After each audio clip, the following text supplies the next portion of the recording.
A very warm welcome to everyone to this panel discussion organized under the framework of Rome Med Dialogues, the annual initiative co-promoted by ISPI and the Italian Ministry of Foreign Affairs and International Cooperation. This is the second event of a cycle organized jointly by the ISPI and the Giga Institute. Today, we are in for a very interesting discussion which puts the spotlight on India, a rising power, and its multidimensional relationship with the MENA, or as we were just now discussing, West Asia and Northern African regional countries. What makes this discussion timely is not that it is taking place after the Modi government in India has been elected for the third time, albeit with a lesser majority than last time, but that we are living in interesting times marked by both uncertainty as well as immense avenues for creativity and opportunity. A time when countries that we are discussing today are making huge strides globally in the realm of politics, security, economics, and emergent technology. So, how have the exchanges between India and the WANA countries evolved, and what are its prospects, particularly given the renewed uncertainties in the region? Today, we have an excellent panel who bring to the table immense expertise and experience. I will start with a quick round of questions going in the order of the panel. I start with you, Dr. Abdessalam Jaldi. He's a senior international relations specialist in the Department of International Relations Policy Center for the New South. In your papers, you speak of India cementing its influence in the WANA or MENA region, especially Morocco, Algeria, Tunisia, and Egypt. You have spoken of a lot of high-level visits and a lot of agreements that have been signed in the past few years, which are indicative of state building. We find climate change and counterterrorism emerging as areas of intersecting interests. To give us more clarity about this, what would you identify as the priority areas when it comes to political cooperation between India and these countries? Yes, thank you so much. Firstly, I would like to thank you for your invitation. It's a pleasure to be here with you and to exchange with you on the subject of the influence of India in North Africa and the Middle East. Of course, yes, I think India can have and already is having a profound impact in North Africa. However, about your question, I think that the relation between India and North Africa has witnessed three significant moments. The first moment started with the independence of India from United Kingdom in 1947, and particularly with the pending conference of no allied movement in 1955 and ended with the end of the Cold War in 1991. The second moment started with the end of the Cold War and ended with the arrival of the Bharatiya Janata Party in power in India in 2014. And the third moment started with the speech of the Indian Prime Minister, Mr. Modi, in Kampala, in Rwanda, in 2016 and continue until today.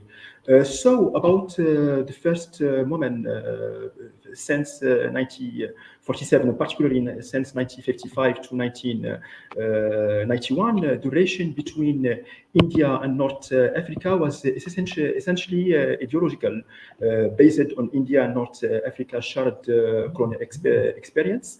The Indian government worked closely with North Africa state in international organization, as India regarded itself as a representative and spokesman of those countries of North Africa in multilateral organization like the No Aligned Movement or the G77 at the United Nations.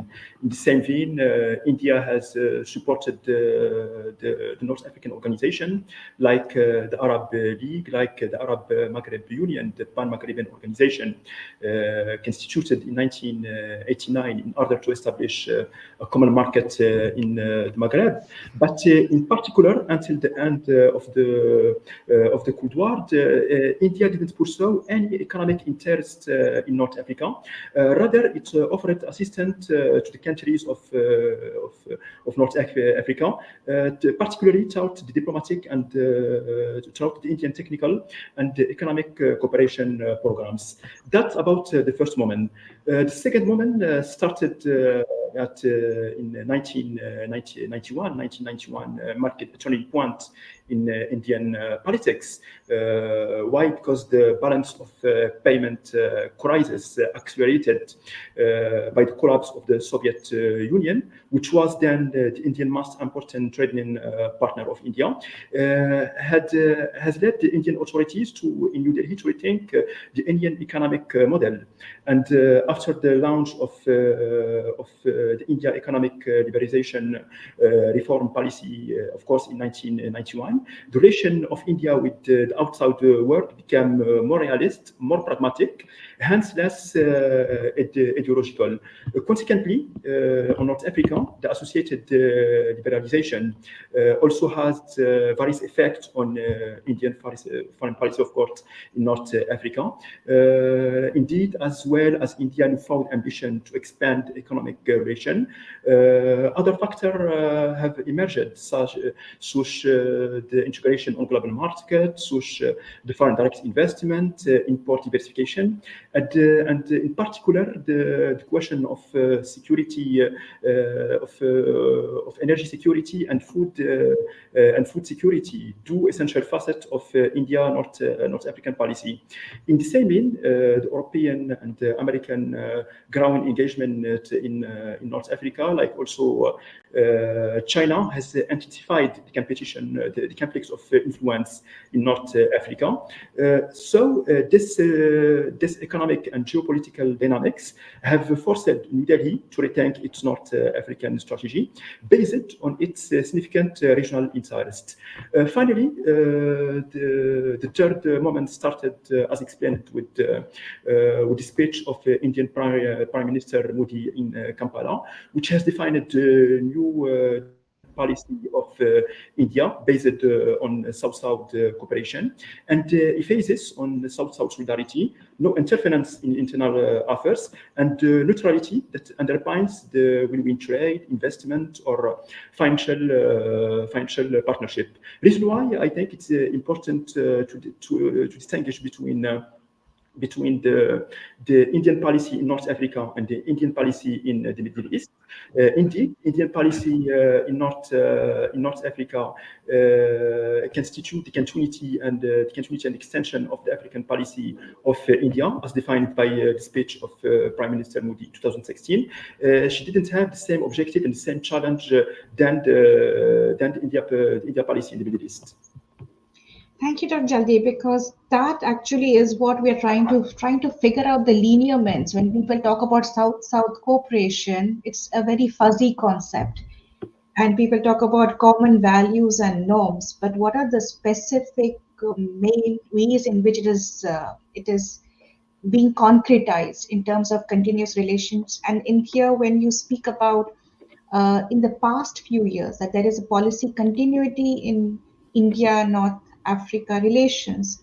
But in the past few years, what we see is that there has been more and more dialogue talking in terms of not just bilaterally, but more pragmatic politics coming into it and talking about it that let's be a bloc together, a South-South bloc. It would be interesting to see how is that manifesting in the international level when it comes to United Nations and reforming it and having more of a voice. And you said that it is slightly different from what happens in West Asia, and that leads me to my next speaker, Mr. Virat Solanki. Welcome. He's a research fellow for South and Central Asian desk in International Institute for Strategic Studies. Here, I would like to also talk to you about, because I see you do a lot of work on Gulf countries, also on security policies in the Quad region and on. But if we move beyond the usual kind of approach that has been characterizing India's relationship with Gulf countries, that is, dialogue surrounding around energy, economics, and expatriates. But we see in the last few years there has been an uptick in more of strategic areas of cooperation, maritime cooperation, in military cooperation. Here, what would you how would could you inform us, tell us a bit more about, like Dr. Jaldi was telling that it is a bit different. Is there a policy continuity or is there a qualitative difference in the kind of relationship, at least in the past few years, that you witness in India's strategic relationship with Gulf countries? And what would you define as the key features of these relationships, especially in the past few years? Thank you. It's great to be on this webinar today. And your questions are very pertinent, especially because under Prime Minister Narendra Modi, who's now entering his third term as India's Prime Minister, the Gulf region has really become an important strategic partner for India. And I think this was highlighted significantly when, in February 2024, Prime Minister Modi, in his second last visit before the general elections that recently concluded, Modi traveled to the United Arab Emirates and to Qatar, which really signaled the growing importance of the Gulf region for India. Under Prime Minister Modi, the Gulf has really become a foreign and security policy priority and an integral part of India's extended neighborhood, in which New Delhi has increasing interests and influence. So since, as you mentioned, since Modi assumed office in 2014, he's really transformed India's relationship with the Gulf states from one focused on energy, trade, and Indian expatriates into a new framework encompassing political relations, investment, and increasingly on defense and security cooperation. India's priorities include attracting investments to increase economic growth, addressing regional security concerns, including in the Arabian Sea and in the Gulf, and enhancing its regional presence and influence. And I think this was really highlighted because when Modi visited the UAE earlier this year, this was his seventh visit to the UAE since he came to power, whereas his visit in August 2015 to the UAE was the first visit by an Indian Prime Minister in 34 years. And in August 2019, Modi's visit was the first ever to Bahrain by an Indian Prime Minister. So I think there are two main elements of this. One is we're seeing now the UAE becoming a key regional partner for India. The UAE is the only country that India engages with both bilaterally, trilaterally, along with France, and quadrilaterally in the I2U2 quadrilateral grouping, which we can speak more about alongside the US and Israel when it was formed in 2021. But we're also seeing now strengthening political relations between Modi and the Gulf leaders, which are really allowing India and the Gulf to build trust and a willingness to cooperate on sensitive issues, including on defense and security cooperation, such as counterterrorism, maritime security, and naval cooperation. So I think for the new Indian government, its foreign policy priorities will include strengthening India's relations with the Gulf, and India will likely become an increased strategic partner for the Gulf states. And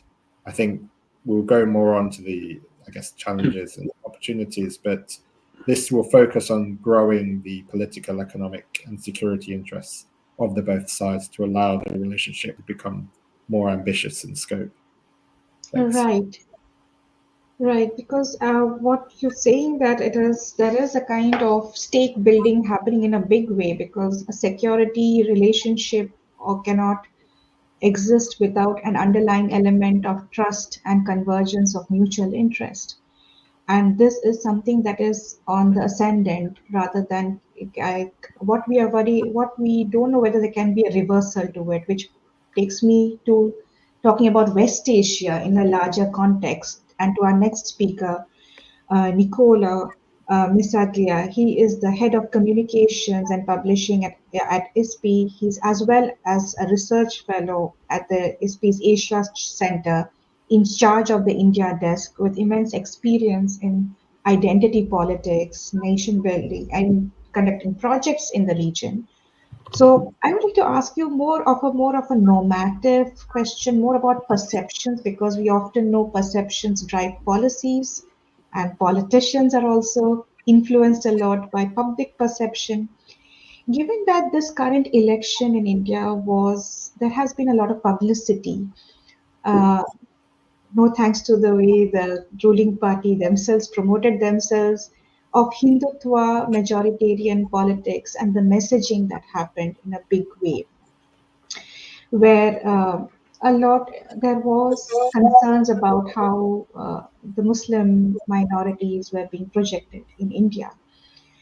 Has, given your work on India's West Asia politics as well as identity politics, do you see any impact given the current elections, the way it was, the messaging that happened during social media messaging that happened during this, about Hindutva majoritarian politics having an impact on how India is perceived by the different countries in West Asia? Generally, do you think that there has been a negative impact, which may have an impact on at the public policy level? Thank you so much. This is an important question. We have all followed the results of the Indian election, and definitely it is clear that the Indian electorate has somehow rebuked, let's say, the leadership for its maybe too strong identitarian and ethnic discourse. However, I think we should strike a difference between domestic politics and foreign politics in India, and domestic perception and foreign perception of India over recent years. The short answer is I don't think there will be major shifts in India's foreign policy towards the world and towards West Asia over Modi's next term. He will probably have to be more cautious in rhetoric. However, his foreign policy has proved to be quite successful. I mean, globally and regionally as well, because I think there are two reasons. As the world grows more multipolar, I think Modi will try to consolidate his multi-aligned, non-aligned, multi-aligned approach, because this approach has actually strengthened India's position until now. Both internationally, we have seen the G20 has been quite a success, at least in terms of communication of India's image. And domestically, because India's foreign policy has become quite a significant domestic political issue. I think that we should make a premise that there have definitely been a lot of shifts in India's foreign policy over the last 10 years when Modi and his governments were in charge. However, India has also remained committed to the majority of India's foreign policy principles. So there have not been, with some exceptions, of course, radical changes in India's foreign policy. And these commitments are, I would sum them up in five points. So India has been strengthening her defense partnership with the United States over the last decades, and this has happened under Modi as well. Modi and his government, India is still seeing China as its major regional rival, and this was a principle even before.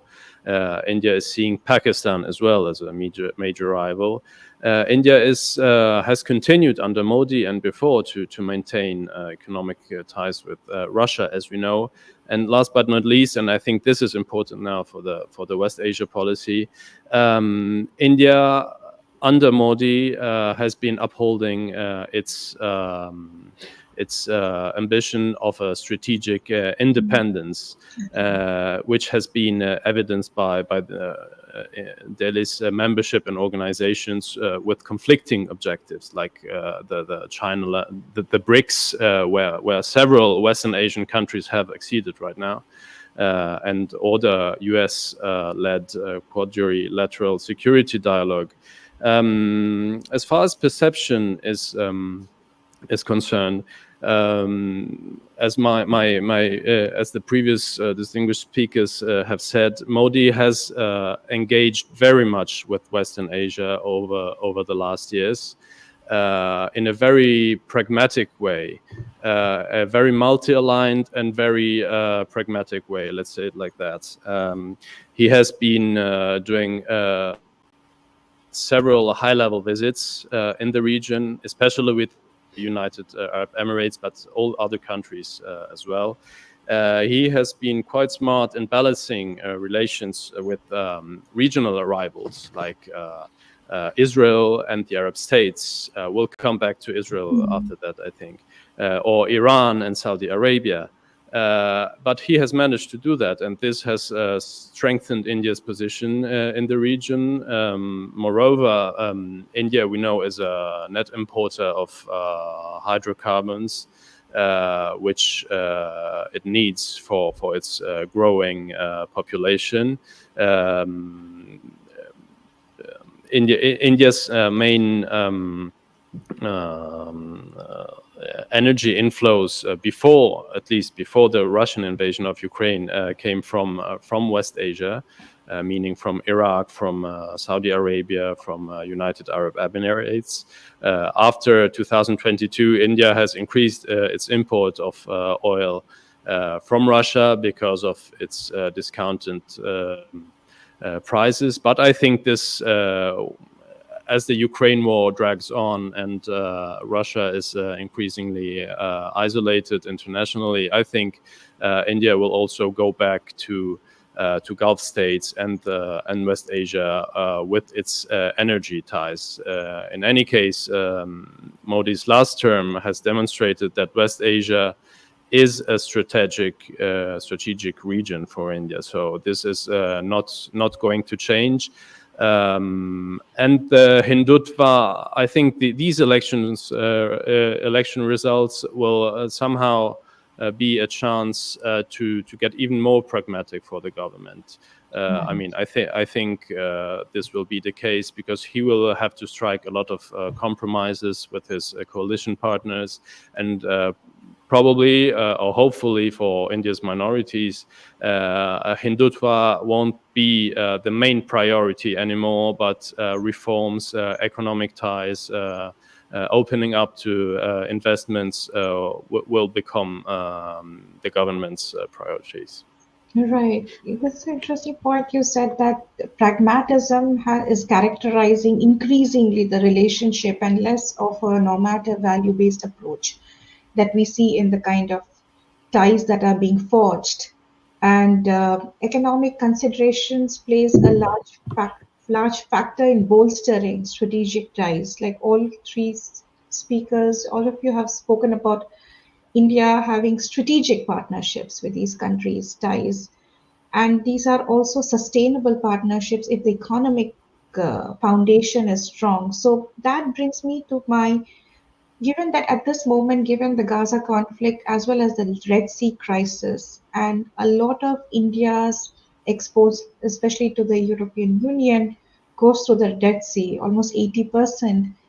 There are also fears of these crises aggravating the existing economic situation, and where economic cooperation becomes even more critical between these countries and India.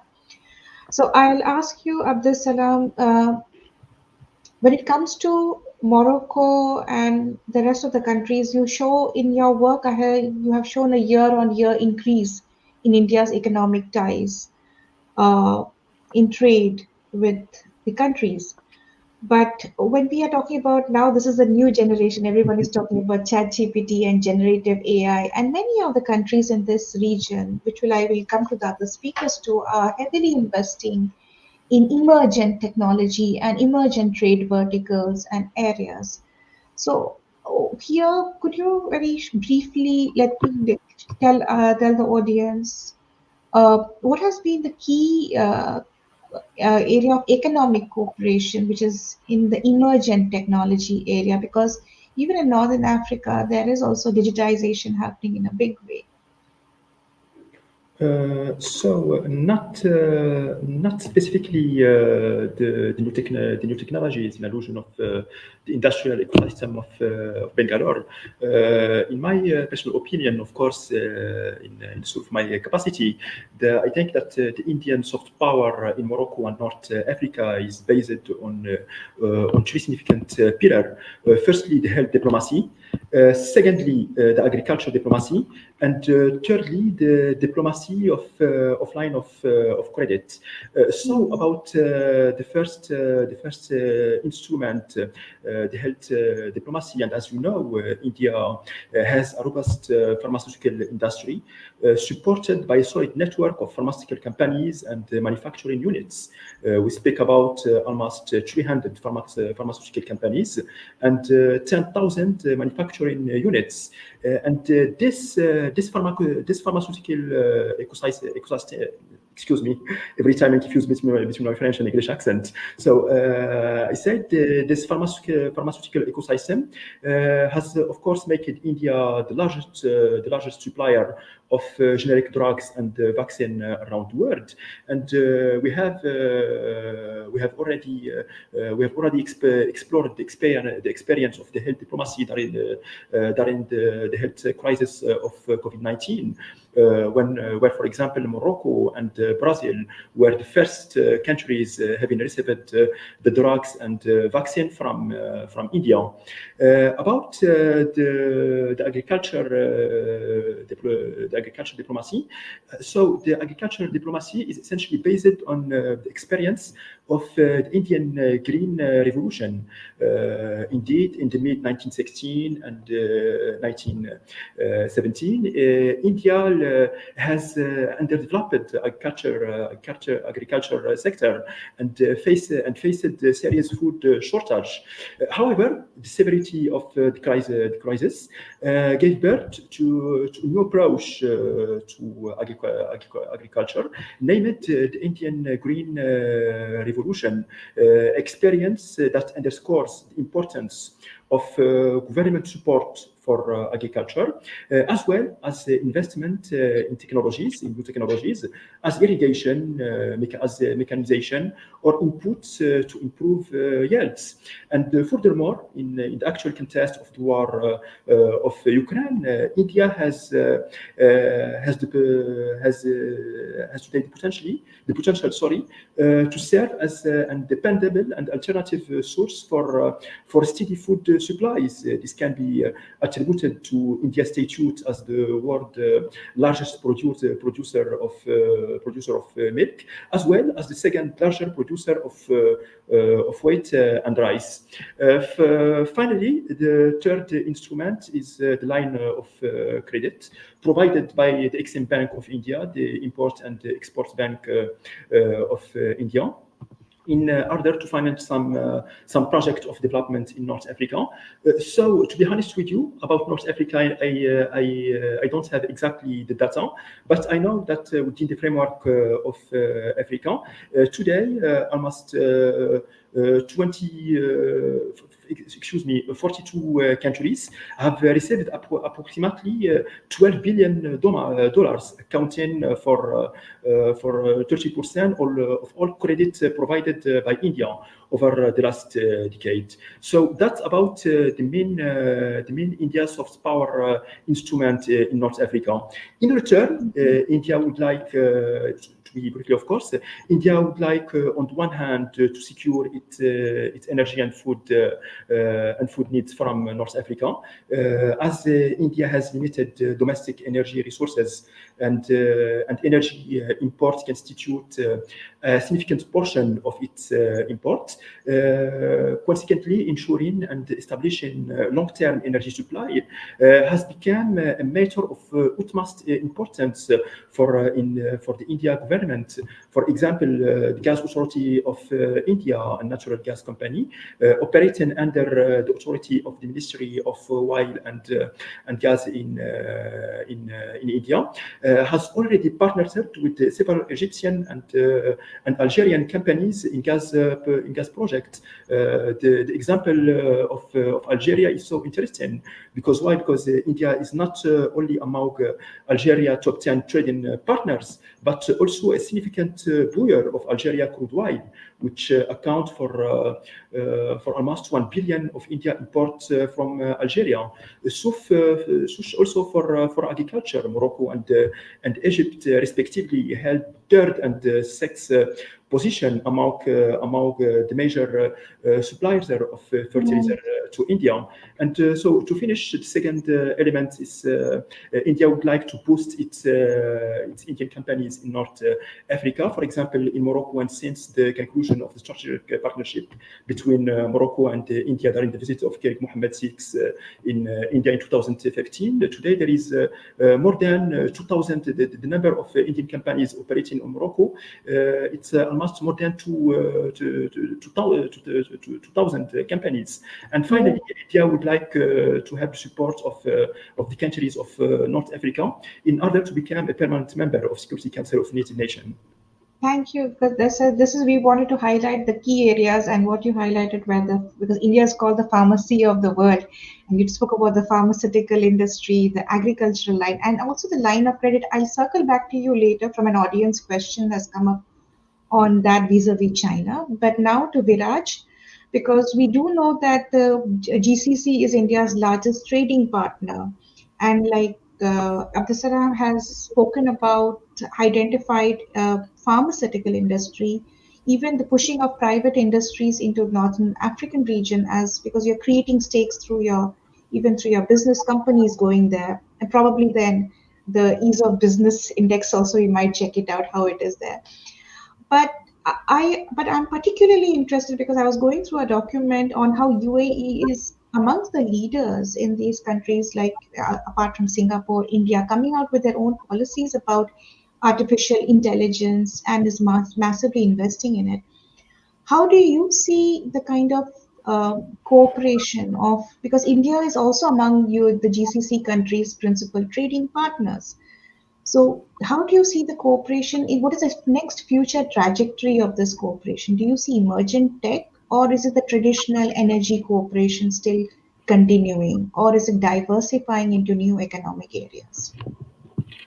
Thank you. I think, as you mentioned, so the GCC really, the traditional relationship has been on trade and energy, really, because with India and the GCC being India's largest trading partner as a regional bloc, and then in terms of this, India has had a huge dependence on the Gulf for its energy imports, which have really decreased following Russia's 2022 invasion of Ukraine, with India importing discounted Russian oil. But I think levels of this oil imports will likely rise again in the medium term. But I think so we've had this traditional trading relationship, but what we're seeing now is growing economic cooperation thanks to intensified and increased Gulf investments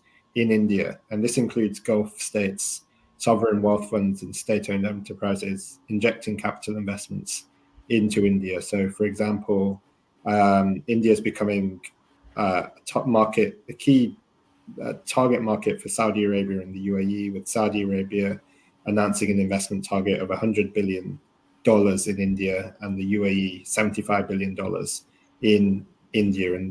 And this is really now a level to try and step up the Gulf investment into India. So as part of this, when we're looking how this can evolve and how we can attract more Gulf investment into India, and I think vice versa as well, the CEO of the UAE Sovereign Wealth Fund, Mubadala, stated in June 2020 that the fund was looking to expand its investment opportunities in India, and this would have a particular focus on new technologies. So I think this area is one, looking at how the Gulf-India investment relationship can change in the next few years, is looking at how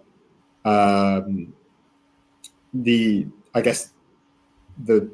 portfolio of what these companies are investing into and sovereign wealth funds are investing into in India is going to be key, and seeing if there is a focus on new technologies or whether the energy trade relationship continues to play a significant role in the overall economic relationship of the India Gulf relationship. But I think one thing also to keep an eye on is also, in the interest of time, is looking at the regional geoeconomic focus and looking at the India, Middle East, Europe economic corridor and how that evolves. I think it will be interesting to see if we see anything at the G7 summit this weekend on this, and just seeing how both the wider geoeconomics and the bilateral investment and trade relationships develop in the next few years will be key.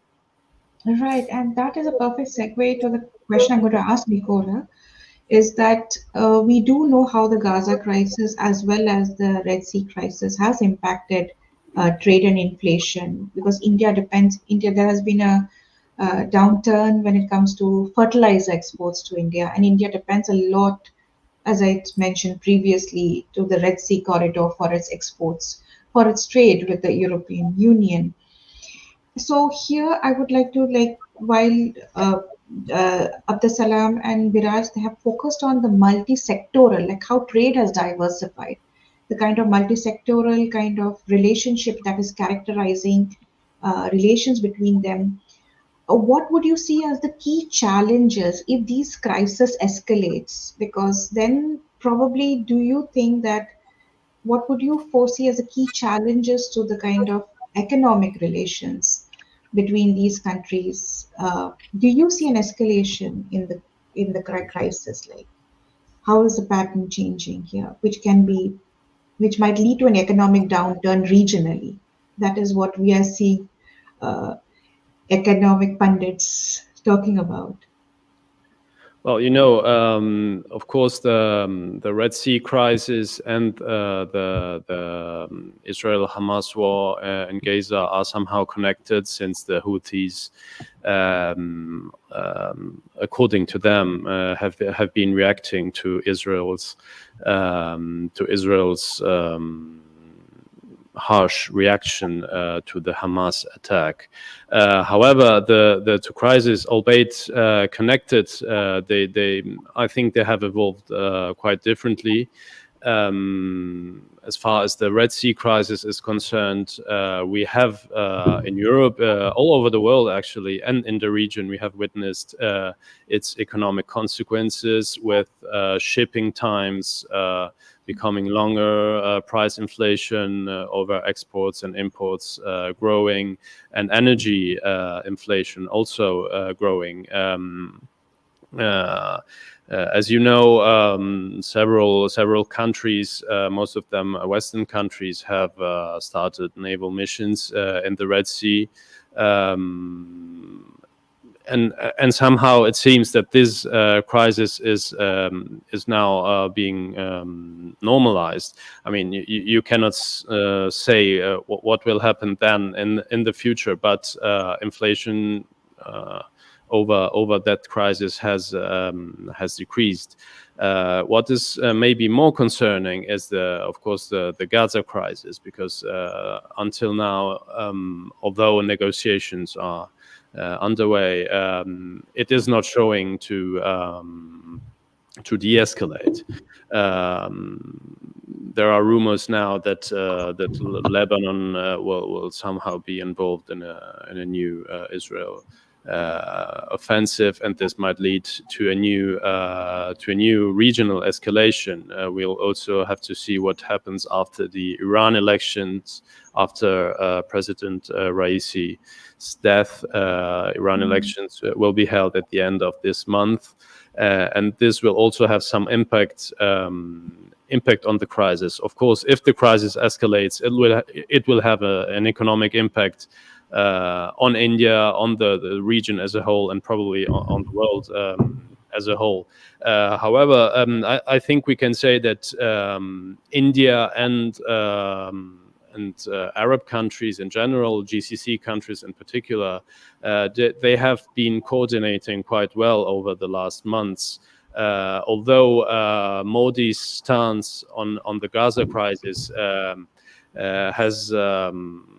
has shifted away, has diverged notably from India's non-Western peers and Arab countries in general, because we know on October 7th, like most global leaders, Modi has condemned Hamas attack, but after that, his government has continued to express support to Israel's government, although the global public opinion and India's domestic opinion was shifting away from support to Israel and towards support for Gazawis who are being bombed. I think, however, that the Modi government is well aware of the diplomatic and economic costs that support for Israel in this very particular moment can bear. So Modi has been and will continue, I think, to coordinate with Arab countries, Gulf countries, both India and most Gulf countries. They have interest in maintaining secure economic relations, in developing the IMEC, which has been, of course, stopped somehow by the Gaza crisis. And plus, this might even be somehow an opportunity for India to become a security provider in the region, given its very big interests, both in the Red Sea and in its relations with the Gulf countries right now. If I could just follow up quickly, because we have one audience question. Also, we have a few more, but we have time for one audience. You said about security provider in this region, but given that India also has a working relationship with Israel and Iran, and given that there is a lot of internal hostilities in the region, so will that come in the way of its security relation, its reputation as a security provider with other regions who may not have that good relationship with Iran, for example? May there be a conflict of interest? Definitely, but this is the game India is playing right now, not just in the region, but in the world as a whole. And until now, it hasn't been a real harm to its foreign policy interests. We Europeans, we have relations and growing relations with India, for example, but India is keeping its relations with Russia, although Europe is sanctioning Russia. The same goes for the United States. So India is being multi-aligned. And it's being multi-aligned in the region. It has worked until now. I don't think it will be sustainable on the long term if India really becomes a global superpower. And at that time, this is Modi's ambition, by the way. So at that time, India will have to take more precise stances on conflicts. That's an excellent point, because it's about short-term incentives driving short-term partnerships rather than enduring alliances. Right. A very quick question from the audience we have time for, and in 1 minute, because we just have 1 minute, it is, on how can we compare the Indian presence and relations with North African countries with that of China. So this is to Dr. Jaldi. If you could tell us in 1 minute. Such a Okay. very simple question, very simple question. All right. The truth, the reality is that on North Africa, India is so far behind China in North Africa. I can give, for example, the example of Morocco and Algeria. Algeria, China is the principal economic partner of China is the principal economic partner of Algeria. Morocco and despite the strategic partnership included in 2015, India is always the 15th economic partner of Morocco, so far behind the other main partner of Morocco, like the European Union, Spain, France, United States, and United Kingdom, and China. Reason why I think that the partnership between India and North Africa hasn't yet reached its full potential, and the reason why India need to work more on its relation with countries of North Africa, particularly by the articulation of the logic of cooperation South-South on some thematic which constitute today the basis of international cooperation, like the green transition, the green energy, the question the ships, or the question of artificial intelligence.